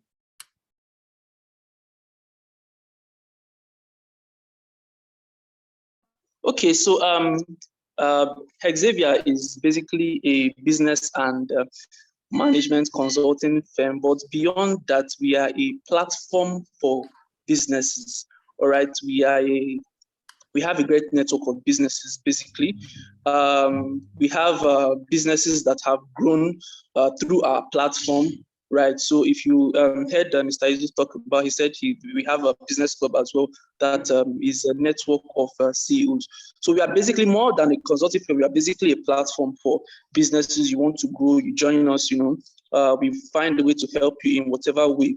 Right. So we have several subsidiaries in Hexavia, which are other businesses that are associated with us. Right. So we have Big Bricks and Terra, which is like our real estate into agencies and sales of properties, right? You want to get a property, you want a property on lease, right? You can contact us. We have Acme, which is more into distribution of products, basically FMCGs. We have Foundation 360, which is into HR and planning. We're quite a number of businesses and still counting. We also have Mason and Mahogany, which is still in progress. So you just watch out for it.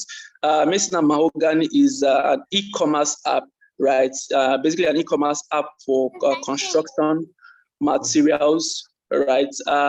We also have another of our sister companies, which is Farm Flavors, right? Farm Flavors, they are into healthy juices and healthy meals, right? Parfaits, smoothies, fresh juices, and you know, basically that's just all about us. We also have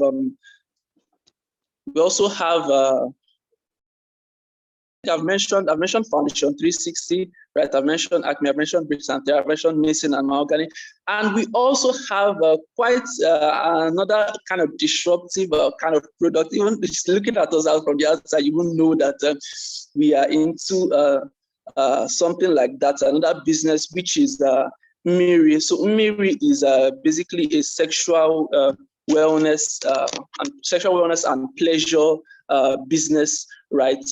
So we are launching basically a product which is a drip syrup, right? More like an aphrodisiac for couples that want to spice up their own sexual life, right? So that's just us in a nutshell.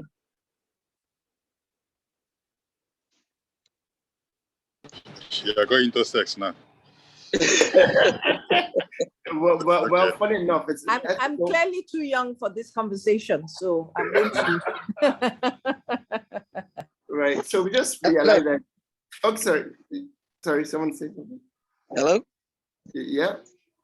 Izu, you know, there's an aspect of family medicine called sexual medicine. Oh, really? Yes. I'm in a family medicine profession, actually. I'm specializing in that. So there's sexual medicine as part of what we do. So we will talk about lifestyle medicine. We'll talk business after this. Okay, interesting. Well, so it doesn't look like we're jack of all trades. Next of our subsidiary companies are in partnership with people who are experts in it. So while we're not sex therapists, the brand's been running for a while. We just acquired equity in those businesses, right? And we always try to get majority equity so we can. So in the long run, we're trying to build a holding company in the next 5-10 years. But we also realized that we spent 10-14 years building relationships. And they say your first 1 million will come from hard work. sorry, your first 10 million will come from hard work. Your first 10 million naira or dollars should come from hard work.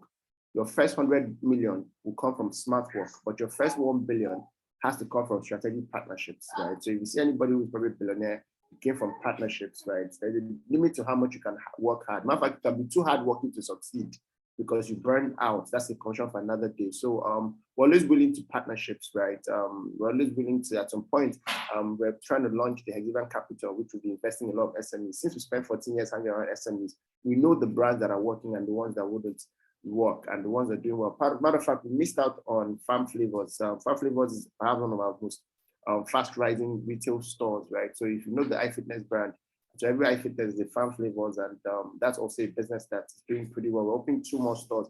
Finally, Farm Flavors is coming to the island, right? The new Banex Mall and in VI.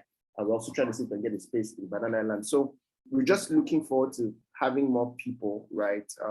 Who would be a part of that whole Hexavian touch. You run a great business, you're looking for corporate governance, you're looking for people to sit on your board in exchange for equity, but more importantly, to drive home your value, right? We can always do more. None of us is as smart as all of us, right? Collaboration is the 2022 theme for us in Hexavia. So thank you guys for coming once again. Does anybody have any questions, feedback before we leave? Right, you can clearly see sorry, I just wanted to ask if your investment decision is guided by your corporate core value or ethics. So probably you don't see yourself getting into a business that is not in line with your ethics or value. Because now you're going into sex business, tomorrow you may find yourself just going into shit business because you found it profitable or something. Sorry for my language. You know, just want to be sure what is guiding your, you know, your investment or business decisions.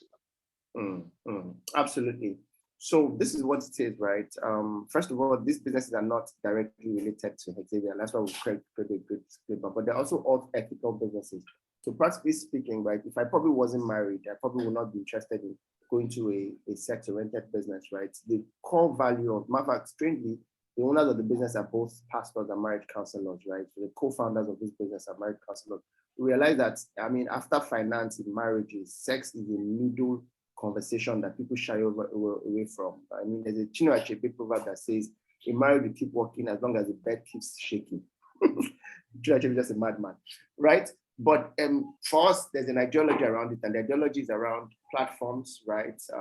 That has to do with people who are experts in the business, right? While Hexavia will always remain a consulting firm, right? And our sister companies will never have to have Hexavia on them. So I'll give you a practical example of this. It might interest you to know that there are companies in the world, like, let me give a very practical example of this. The Warren Buffett brand, I'm trying to remember the name of Warren Buffett's company again. Berkshire Hathaway. Berkshire Hathaway.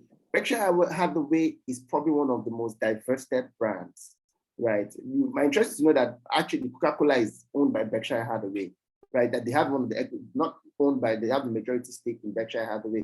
Coca-Cola is also, Berkshire Hathaway also owns equity in Microsoft, right? In Facebook. And so that's really what we want to be. It's just basically taking equity in businesses that we're not necessarily very good at as an individual, because this is not an individual conversation. This is a market conversation. So the core ideology is business is built for profit, but never would it be a non-ethical business, right?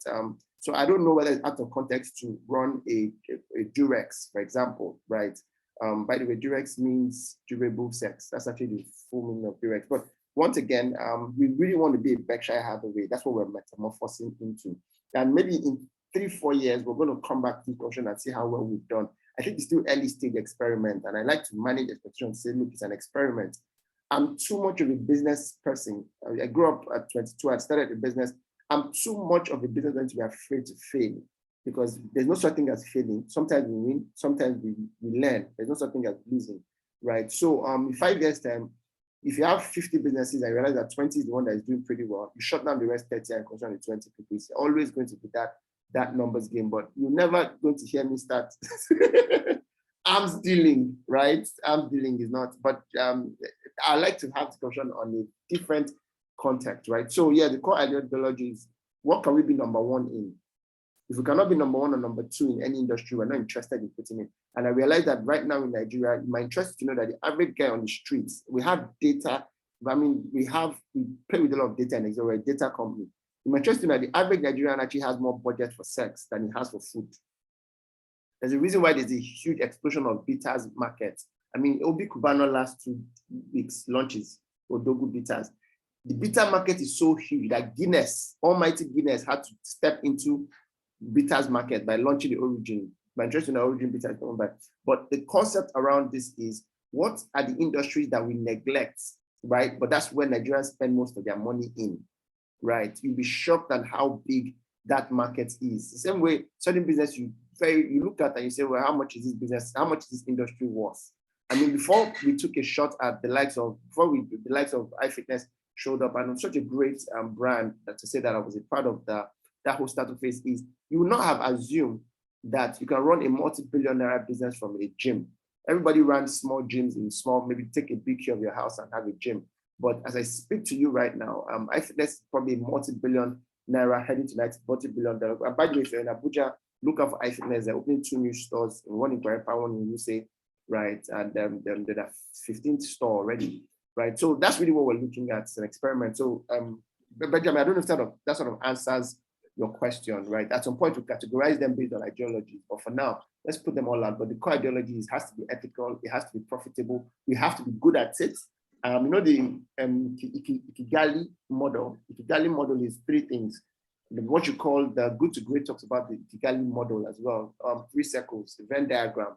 What can you be the best at? What can you be most passionate about? And then what can you also, what can you make the most money from, right? So 3 things, and this is just for someone who's trying to set up a business here. Your business has to be answer those 3 questions. That business you want to start, are you good at it?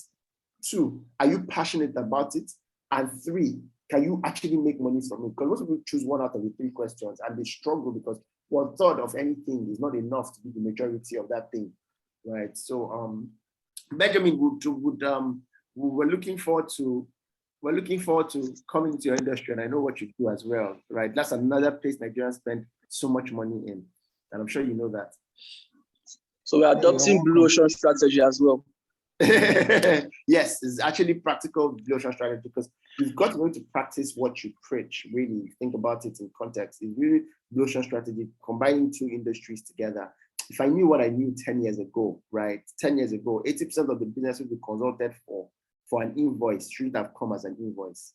Should have come as an equity stake in those businesses, you know. But good thing is we started late, we started early, we learned early, right? I'm so proud of what we've built. Shout out to my team members here. Shout out to Lucky, shout out to Mayowa, shout out to David, shout out to Akudo, shout out to Miracle, and Kenneth, and a lot more other people. We've built a very formidable team, and there has to be more we can do with ourselves, right? I think consulting is such an interesting journey for me, but it's also a time where we have to say, step back and build a lot more young people that will take over the business. If you don't build them, they'll still overtake you either way, right? So it just makes sense to collaborate at that point. So this is also us ushering in that in the next coming months, years, you're going to see a lot more people as faces of Hexavia, right? While we take care of a lot more things that are more important, you know, spirituality, health, family, right? So shout out to you guys for keeping the lights on. David, you did exceptionally well. I think this is your first time on our book club, am I right? Yeah. How well did David do? Please give your feedback on the books as well. He actually did so well. Like, he carried the whole thing like he was a natural. And I was like, okay, David, this is your thing. You've been hiding from us since. I see you forming You've been hiding from us. Grandmaster of the book club. Guys, the link has been dropped in the chat, so you can just check and just click to join. Instead of dropping your numbers, you can just click on the chat to join the WhatsApp community now. So you don't, if you're already in the community, you can just skip that. Or if you're not, you can just join so you don't miss any of our book reviews. And you can also drop books that you'd like reviewed, you know, books that you would love to read, but don't have the time to read. Or if you're like me, who enjoys actually the thought of reading the book, but not the process. So I could say something because in the office we just have a lot of side talk, just a lot. We like to call our office organized chaos. Where, you know, there's a couch. We just. I could have something said last week that was amazing. I just said passage that I laughed about it, but it was happening. I didn't say this publicly. It was saying that you're not the most hardworking person. That you actually, your drive comes from because you're lazy. You want to quickly finish up your work and get back to being lazy. And that was your thought to think about, right? Because I mean, I've always wondered how you have such a great work ethics. And then you said it very passive. That no, it's not like I have a great work ethics. I just want to get things done so that I can go back to being lazy. You know, and I think that was really amazing in itself. So hopefully at some point we'll also be creating like experience centers where people can just come and see how the Hexavian state of mind is, just spend time in the office and all that type of stuff, right? I'm thinking of democracy here. Should we throw it open for people to nominate the next book we should review? Does anybody want to tell us a book to review? that would actually be interesting, because you know it now comes from what people think. But we should, since you're joining the group, don't you think we should do it in the group when we have like, you know, I want to revisit execution. I could have read it asking you, how did you make a first class in school without honestly, I'll tell you the secret. I'll tell you the secret. So here's the thing about me and the way I started becoming self-aware at a very, you know, I'm still young, but I started becoming self-aware. I understood that if I sit in class, I do not necessarily need to go back and read again. Okay. And I read political science. I studied political science. Political science is not accounting where they say 1 + 1 is equal to 1. Political science is more of a subjective sort of course. Okay. It's based on what you understand and how well your argument is. Okay, it's more like an opinion sort of thing. And then you will not pass based on you said, okay, this is the correct argument. No, you pass based on what your lecturer thinks. Okay, which is why a lot of people, I don't know, I wish political science had more PR, because people just feel, oh, okay, it's just political science. No, it's not just political science. It's not just something you just pass because, you know, it is based on someone's, will I say discretion now? Do you understand? Your lecturer's discretion. Yeah. So it was more or less like, okay, what are the, it's just like when two people are having an argument and one person is shouting, but the person is not making more sense. But you are talking. Now, you have to now improve your own argument. You don't shout when you're having a conversation, you improve your arguments. So that's political science. And that's how, you know, I basically did that. I basically understood that, okay, this is how to pass this thing. This is how to, you know, actually understand. Because political science question will come, they will give you maybe one paragraph and the question is discuss. The paragraph is not the question. The question is discuss what the paragraph is talking about. So, I mean, it's a mix of a lot of things too. So. Compensation advantage. Malcolm Gladwell calls it compensation advantage in his book. What's compensation advantage? In the book Outliers, right? The book called Outliers talks about cumulative advantages and compensation advantages. The things you're good at to make up for the things you're not good at. So why you're not a very straight look at, put your heads on the book for 5 hours kind of person, you make up for it, compensate for it by being very attentive and able to see things end to end.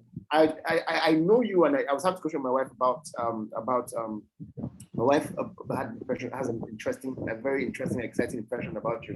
And I was saying that Akudo thinks end to end, and David is also like that. My wife like that. You guys think end to end, but treat things bit by bit. I think it's such an amazing system thinking ideology in life. I don't know whether you do it on purpose or whatever it is, but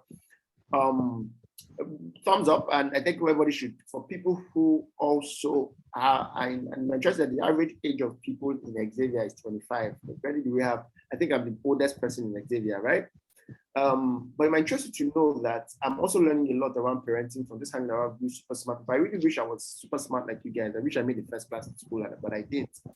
Right. One of the things that I'm learning is the role that parenting has in how people grow up. What I see in a lot of first class graduates, I've worked with them for years, is that most of them have solid first early year experiences. Right. They went to either good schools, had parents who had their time, you know, and practically, and it's something I'm also learning, right? I'm practically learning balance both. Thanks to Atipol. Atipol has been amazing to me, and in more ways than I can ever think and thank her for. But yeah, so spend a lot more time, spend more. It doesn't matter where you grow up, how you grow up, right? How you grow up is a major factor in everything else in life, right?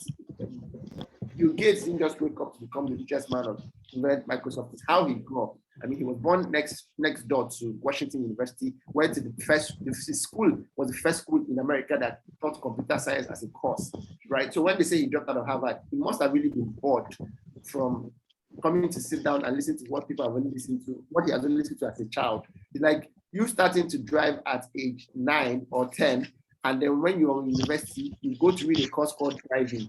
Of course, you're going to be bored in driving school when you start driving at 9. So it's easy for you to drop out. So shout out to you guys, amazing guys. Some people are saying that we should review Richest Man in Babylon. You know, honestly, no Aspire book in our gallery. But Richest Man in Babylon, read it before, it's an interesting book. Can we see more options? The class is actually done now, in case you want to leave, so we respect your time. But in case you want to be a part of this whole nomination, somebody said Parable of the Dollar. I have not read the book before. Gifted Child, do you want to tell us quickly about what the book is? Gifted Child, to drop the chat about the Parable of the Dollar. I haven't read the book. I've heard about the book, but I've not seen the book. If you want to talk about it, that's great. Can we have like 5 nominations and we can choose 1 and 2? We can take the commission up in the WhatsApp group like I could have explained, right? Else, let's call it a day. Vote of thanks. Does anybody have a final word to say? Do you want to give a vote of thanks? Do you want to give feedback? Mr. Izu, Dr. Wilfred is asking for the criteria for choosing a book. Common grounds, book that have common grounds that is very relatable to a lot of people. Frameworks, right? Actually. Yeah. Books with frameworks. But okay. Yes, fantastic. I haven't thought about that framework. Yes, it has to be a framework. It has to be a new concept that you don't know. Right. I still think about the what you call it, habit stacking. No, not habit stacking. What was it called again for Atomic Habit? Habit stacking. Yeah, that's the Q is the habit stacking. Yeah. Then Atomic Habits. Going through my notes. Yeah, so it's a great concept. So it's a great concept. It has to be a framework. It has to be a book that introduces a framework. Q, craving, response, reward.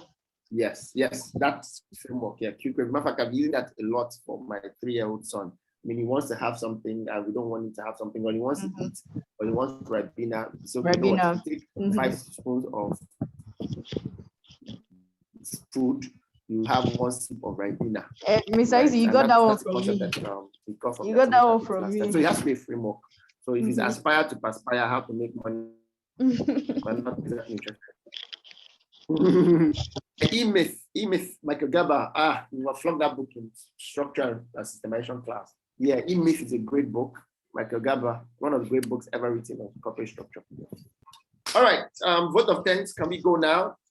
Are you guys having fun? If you had fun, please drop a good word for encouragement for my colleagues. That would do them really well. That would encourage them, right? And yes, if you're not, please drop your phone number and your email, right? If you are not on any of our groups, so we can add you to the WhatsApp group. And please, wherever sales funnel or whatever funnel you came into this on the group you heard about, please go back to the group and tell them how you had such a great time, so that next time more people can come. It's not enough for you to have value here. It's actually not very selfless for you to have so much value and want to yourself. Please tell others about the book club. Like people clearly said, we need to make this go viral, and there's no other way we can make it go viral than for you guys to want to go viral. Right, so please tell more people about it. Share our flyers when we post them. Create more support groups. Someday we're going to have a hall full in a hotel, and we're going to do a book festival. Well done, guys, and God bless you guys. All right, thank you so much, team. I'm very impressed with the Hexavian team. It's been a while I saw a group like this, and I like the fact that the group is demystifying the myth that most first-class students after school do not do well. I've heard that several times. It has been said in my ears even. And when you look at it, I don't know whether probably because of the media, you always see the guys that struggled in school at the helms of affairs, doing businesses, and then you also wonder that the good guys, did they cram and pass, or what went wrong after school? So I like the fact that Hexavia is a team of intellectuals that are doing exploits across their field and across other businesses. It's a good one. This is the first time I'm joining it, and I'm very impressed. Hoping that I'll be part of it and how it grows. Thank you so much. I'm impressed. It says you're on mute. Thank you guys and have a great weekend. All right. Thank you guys for coming. See you next week.